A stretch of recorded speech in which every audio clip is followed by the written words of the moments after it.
Hello, everyone. Today, I want to tell you a story that I heard from an acquaintance in the city, a long story full of details that made me both shiver and touched.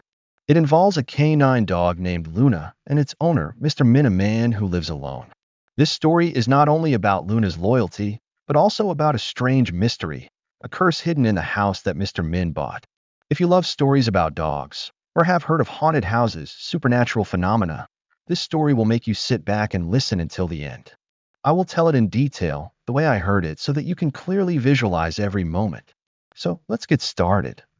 Min is a man of about 35 years old, living in a big city where life is always busy and noisy. He works as a programmer, a job that requires him to sit in front of a computer for hours, sometimes all night. Min is a quiet, reserved person who does not like to communicate much with others. He lives alone in a small apartment in the city center, without family, wife, or children. Min's friends say that he used to be a cheerful, active person when he was young, but after his parents passed away in a traffic accident 10 years ago, he became more withdrawn, rarely smiled, and gradually isolated himself from everyone. Min's life went on like that, day after day, with lines of code on the computer screen and quiet evenings in his small apartment.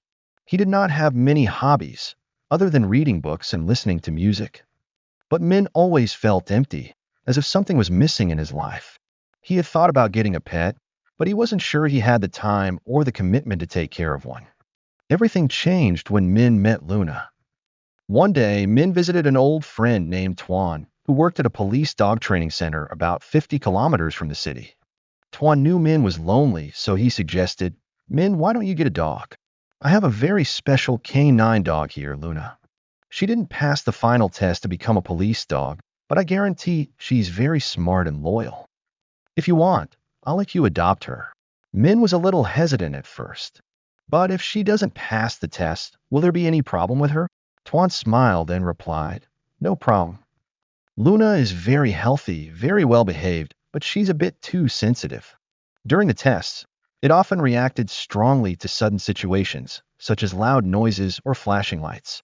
The police team needed calmer dogs, so Luna was not selected. But I think she would be suitable for you." Min agreed to meet Luna. When he entered the kennel area, he saw Luna lying in a corner, her bright eyes looking at him. Luna was a German shepherd with a tan and black coat, erect ears, and a strong, powerful appearance. Min said that when he looked into Luna's eyes, he felt a strange connection. Luna did not bark, did not run, but just stood up, walked closer to him, and rubbed her head against his legs. Min stroked Luna's head, and at that moment he decided, "Okay, I will adopt her." From then on, Luna became Min's companion. He brought Luna to his small apartment, and his life began to change. Luna brought him joy and warmth that he had not felt for many years. Every day after work, Min took Luna for a walk in the park near his house. He taught Luna basic commands, such as sitting, lying down, shaking hands, and even games like finding objects. Luna learned very quickly, and Min was very proud. He often told Tuan, "You are right, Luna is a special dog. With her by my side, I no longer feel lonely." After about 2 years of living with Luna in a small apartment, Min began to feel the need for more space. His apartment was on the 5th floor of an old apartment building with no elevator, and every time he took Luna for a walk, he had to carry her down the stairs because Luna did not like walking on narrow steps. Min also wanted a small garden so that Luna could run around comfortably. He started looking for a new house, but with his income as a programmer, he could not afford to buy modern houses in the city. One day, Min came across a house for sale online. It was an old house located on the outskirts of the city, about 20 kilometers from the center. The house had 2 floors, yellow brick walls, a red tiled roof covered with moss, and a small front garden full of weeds. The house was much cheaper than other houses in the area, and Min thought this was a good opportunity. He contacted the seller, a middle-aged man named Mr. Hung, to ask for more information. Mr. Hung said that the house was built in the 80s and used to belong to his family, but now he wanted to sell it quickly to move abroad to live with his son. He said, "This house is still good, it just needs a little renovation to be livable. I'm selling it cheap because I don't want to keep it anymore. It would be a waste to leave it empty." Min asked, "Why don't you rent it out and sell it?" Mr. Hung hesitated a bit, then replied, "Well, I used to rent it out, but the tenants would move out after a few months, so I decided to sell it." Min didn't pay much attention to that answer, thinking that maybe the tenant didn't like living in the suburbs, so he didn't ask any more questions. Min came to see the house on a weekend afternoon. I heard that on that day, the weather was mildly sunny, the air was fresh, and the house looked quite peaceful. The wooden front door was faded, and the glass windows had a few small cracks, but Min figured that all he needed was some paint and new glass. Inside, the living room was spacious, with a wooden staircase leading to the second floor and a small kitchen in the back. The front garden was full of weeds, but Min thought he could clean it up and plant some plants. Luna liked the house, too. She ran around a yard, sniffed everywhere, and lay in the sun on the porch. Min looked at Luna, smiled, and thought she must like this place, too. Min decided to buy the house. He paid the deposit that day, and a week later, he completed the purchase. He said he was very excited about his new life. He planned to renovate the house, paint the walls, replace the wooden floors, and turn the garden into an ideal place for Luna. But he didn't expect that this house contained a secret that he had never thought of, and Luna would be the one to discover it. Min and Luna moved into their new home one weekend. I heard that Min rented a small truck to move their belongings from their old apartment. He didn't have much, just a bed, a desk, a wardrobe, and a few boxes of books. Luna sat next to him in the passenger seat of the truck, her bright eyes looking out the window, as if she was excited about their new home. When they arrived, Min started cleaning the house. He swept away the accumulated dust in the house, washed the windows, and repainted the living room walls a bright white. He also replaced some of the wooden boards on the stairs because they were rotten. The front yard was full of weeds, so Min spent the whole day cutting the grass, pulling out weeds, and planting some small flower bushes. Luna enjoyed running around in the garden, digging in the soil, and lying in the sun on the porch. Min looked at Luna, smiled, and said, "You like this place, don't you? Now you have a whole yard to play in." The first days in the new house passed very peacefully. Min still goes to work in the city every day, but he no longer feels tired when he comes home. The suburban house gives him a sense of relaxation, completely different from the noise of the city center. Every evening after work, Min takes Luna for a walk around the area. Near the house, there is a small path leading to the field, and Luna likes to run around there. Min said that he began to feel that his life has more meaning, thanks to Luna in the new house. But then, about a week after moving in, Min began to notice unusual things. For the first time, he heard a strange noise at night. It was a light, regular tapping sound, as if someone was tapping on the wall or the floor. The tapping sound was very small, so Min thought it was just the sound of the old house, maybe the wood expanding due to temperature changes. He checked the whole house, from the living room to the second floor, but found nothing unusual. He told himself, "An old house will definitely make noise, there is nothing to worry about." However, the knocking did not stop. It appeared almost every night, sometimes in the living room, sometimes on the stairs, sometimes on the upper floor. Min began to feel uncomfortable, but he still tried to ignore it. He thought that if there was a big problem, Luna would react. But Luna was still normal at that time. He still slept next to Min every night, showing no signs of anything unusual. Min said that he convinced himself that it was just because he was not used to the new house, and everything would be fine. But he did not expect that the strange phenomena had only just begun. About 2 weeks after moving in, Min noticed that Luna started to behave strangely. Normally, Luna was very obedient, rarely barked, and only barked when strangers approached the house. But since living in the new house, Luna often stood in a corner of the living room, near the east wall, and barked continuously. Min said that each time she did so, Luna barked fiercely, the fur on her back standing up, as if she was warning someone about something. The first time Min noticed this behavior was one evening, when he was sitting at the desk working. He heard Luna growling, then barking loudly. He turned around and saw Luna standing in the corner, her bright eyes staring at the wall. Min called out, "Luna, what's wrong? Is there something there?" But Luna didn't turn around. She continued to bark and even scratched the wall, leaving a few small scratches on the paint. Min stood up and checked that corner, but saw nothing but old paint and a few small cracks. He thought that Luna might smell a mouse or an insect, so he used a flashlight to shine into the cracks in the wall, but found nothing. Min said that he tried to calm Luna down. He stroked her head and said, "Come on, it's okay. Don't bark anymore, it's late." Luna stopped barking, but her eyes were still fixed on the corner of the wall, as if she was watching something that Min couldn't see. After that, Luna lay down next to him, but Min could feel that she wasn't really relaxing. Luna's ears were still erect, and occasionally she growled softly. This behavior of Luna's repeated many times in the following days. One day, Min was sleeping and was startled awake by Luna's barking. He ran down to the living room and saw Luna standing in the corner, barking continuously. Min checked the whole house, but found nothing unusual. He began to worry, but he thought that maybe Luna was stressed from moving, or was reacting to something that he hadn't discovered yet. He said he called Tuan, his friend at the dog training center, to ask for advice. Tuan listened and said, Luna is very sensitive, so she might be smelling something in the house that you don't recognize. You should check more carefully. There might be mice or insects in the wall. If you still can't find it, then keep an eye on her for a few more days. If Luna is still acting strange, I'll come over and help you check. Min felt more secure after that conversation, but he didn't expect that Luna's behavior was the first sign of something bigger, a mystery that he was about to face. After Luna started behaving strangely, the strange phenomena in the house also increased. Min said that he could no longer ignore them because they happened more frequently and more clearly. One night, Min was sleeping and suddenly woke up because he heard something falling in the living room. He turned on the light, ran down to check, and saw a glass cup on the table had fallen to the floor, shattering. Min was sure that he had not placed the cup near the edge of the table because he was always careful with things. He thought that Luna might have broken it, but Luna was sleeping in the corner of the room, dozens of meters away from the table. Another time, Min left his car keys on the kitchen counter before going to bed. The next morning, when he woke up, the keys were no longer there. He searched the whole kitchen, but could not find them. Finally, he discovered them in the middle of the living room, right under the sofa. Min said that he felt creepy because he lived alone and Luna could not have moved the keys like that by herself.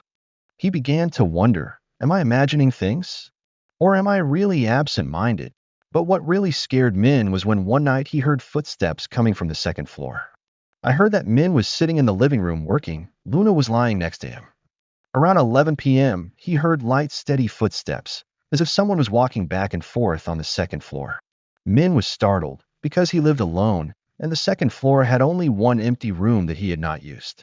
He called, Luna, come check with me. Luna stood up, ran up the stairs, but when she got there, she just stood there, looking into the empty space, then turned back to Min. Min mustered up all his courage, took a flashlight and a wooden stick, and went up to the second floor to check. But when he got there, there was no one, and the footsteps had disappeared. Min said that after that time, he began to feel uneasy. He didn't believe in ghosts, but these phenomena were beyond his understanding. He thought about calling a repairman to check the house to see if there were any structural problems, but before he could do so, Luna started to behave differently. One night, Min was sleeping when he heard Luna barking loudly downstairs. He ran downstairs and saw Luna standing in the corner of the living room, scratching the wooden floor continuously. Min said that this time Luna not only barked, but also howled a long, painful sound, as if she was facing something very scary. Min called the vet to check Luna because he was worried that she might be sick. The vet finished the examination and said that Luna was completely healthy and that she might be reacting to something in her new environment. The vet advised Min, you should check the house carefully. There might be something that Luna can sense that you can't see. Min began to suspect that there was a problem with this house, but he didn't know what it was. He said he started to feel scared, but he didn't want to leave the house because he had spent a lot of money and effort to fix it up. He decided to stay a while longer, hoping that everything would be okay. But he didn't expect that one fateful night would change everything. It was a rainy night, about 2 months after Min and Luna moved into the house. I heard that Min was sitting in the living room working, the light from the desk lamp shining on his tired face. He had worked late to forget the strange noises in the house. Luna lay next to him, but her ears were still standing up, as if listening for something. Around 1 a.m., Min heard a louder than usual knocking sound, not from the wall, but from under the floor, right where Luna was lying.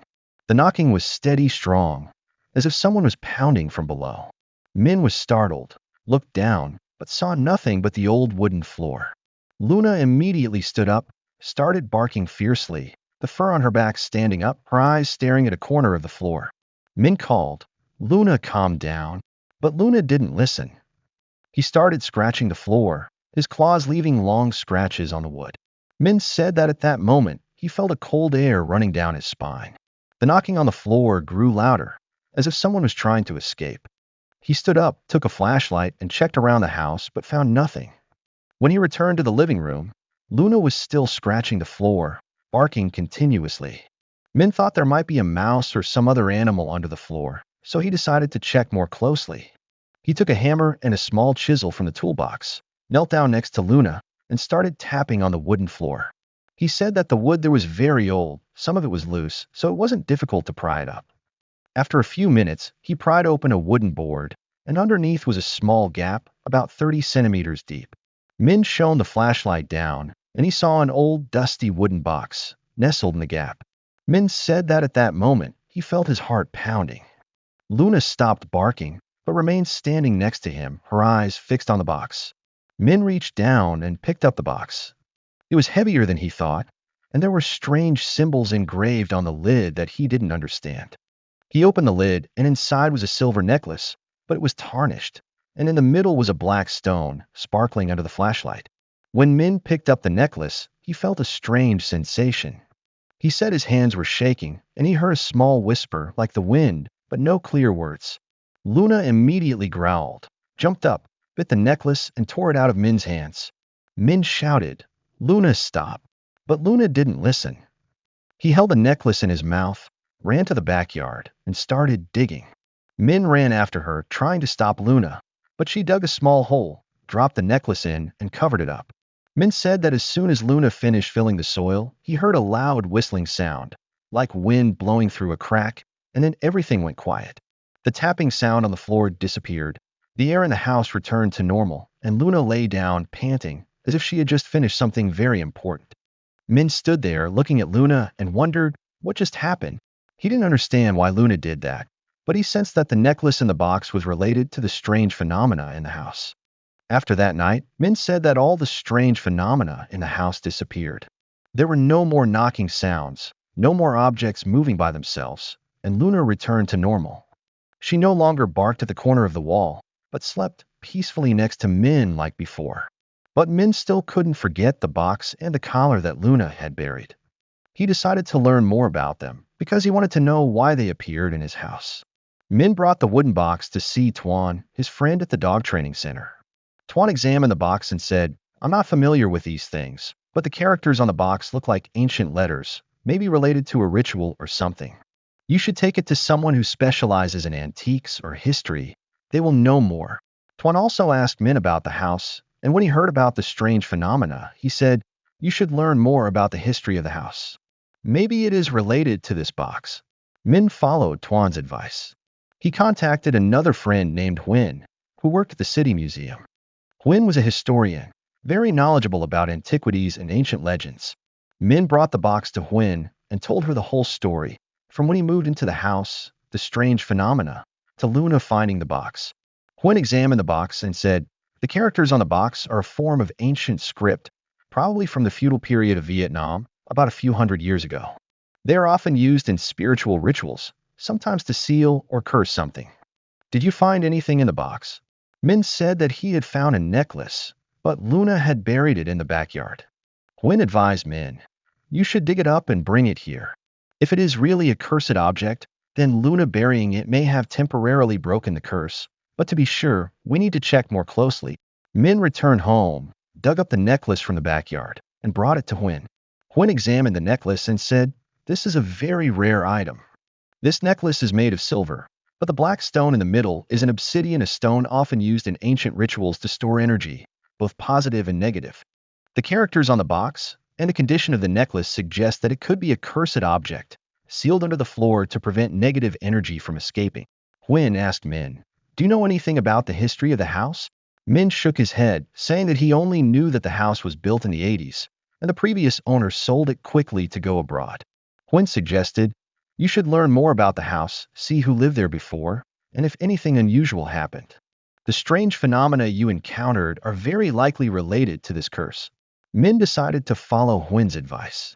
He began searching for information about the house, and what he discovered left him shivering. Min began to research the history of the house. He contacted Mr. Hung, the seller, to ask for more information.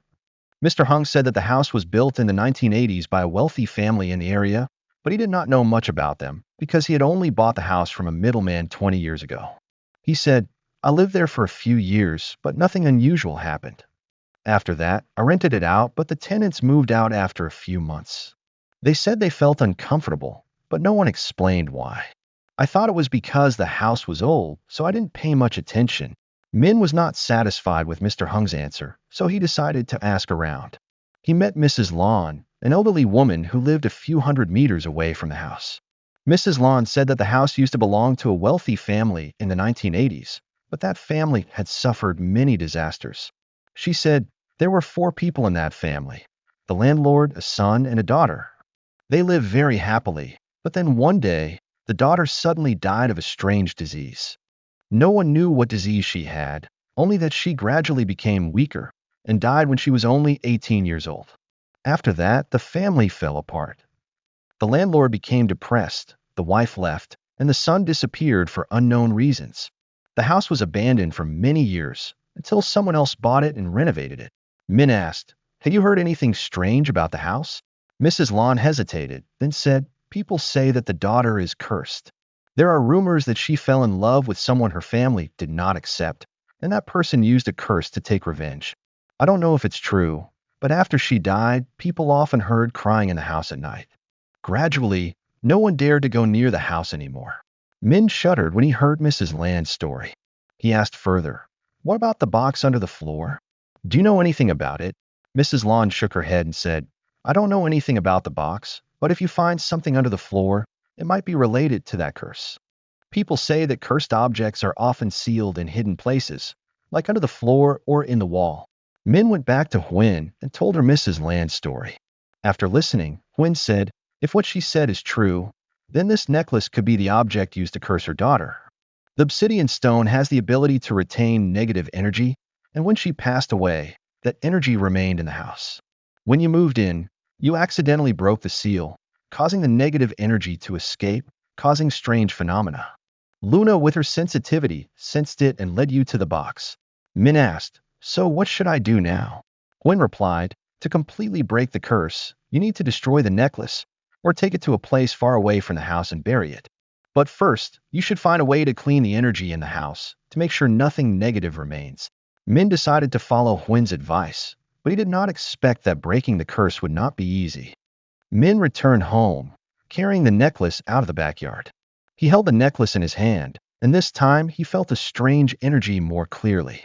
He said his hand was shaking, and he heard a small whisper, like a woman crying. Luna stood next to him, growling, her eyes fixed on the necklace. Min knew he couldn't keep it in the house any longer. Min called Hwin, asking, "How should I destroy it?" Hwin advised, "You should smash the obsidian because that's where the negative energy is stored. Then bury the pieces somewhere far from the house so the energy doesn't come back." Min decided to do so. He took the necklace to a field a few kilometers away from the house where no one passed by. He placed the necklace on a large rock, took a hammer, and hit the obsidian hard. Min said that when the stone broke, he heard a loud whistling sound, like the wind blowing through a crack, and a small stream of black smoke came out of the stone, then dissipated into the air. He felt a cold air run through him, but then everything returned to normal. Min dug a small hole under a large tree, buried the pieces of the necklace, and covered it with soil. He said that when he finished, he felt like a burden had been lifted from his shoulders. Min returned home, and from then on, all the strange phenomena disappeared. There were no more knocking sounds, no more objects moving by themselves, and Luna returned to normal. She no longer barked at the corner of the wall, but slept peacefully next to Min every night. Min said that he began to believe that Luna had a special ability, a sense that humans did not have. He said, "Luna not only saved me from the curse, but also saved me from loneliness. I owe her a lot." To be sure, Min invited a friend of Hwin's, a feng shui practitioner, to clean the house's energy. This person burned incense, recited prayers, and placed some feng shui items in the house for protection. After that, Min continued to live in the house, but he no longer felt afraid. He renovated the garden, planted more trees, and turned the house into a warm, peaceful place for both him and Luna. Min said that from then on, every time he took Luna for a walk, he felt a deeper connection with her. Luna was still the loyal, intelligent, and sensitive dog he had adopted when he first adopted her. But now he knew that Luna was not just a dog, but also a protector, a companion who crossed the boundary between the real world and the mystical. He said, "If it weren't for Luna, I don't know what I would do. She is my savior." This is the story of Luna, a canine dog who saved her owner from a mysterious curse. I don't know what you think when you hear this story, but to me, it is a testament to the intelligence, loyalty, and special sensitivity of dogs. Luna not only protected Min from danger, but also helped him find peace in life, and perhaps faith in miracles. If you have any stories about your dog, or have experienced strange things that your dog helped you overcome, please leave a comment for me. I would love to hear your experiences. And if you like this story, don't forget to click the subscribe button and like the video to support me to tell more stories. Thank you for listening, and see you in the next video.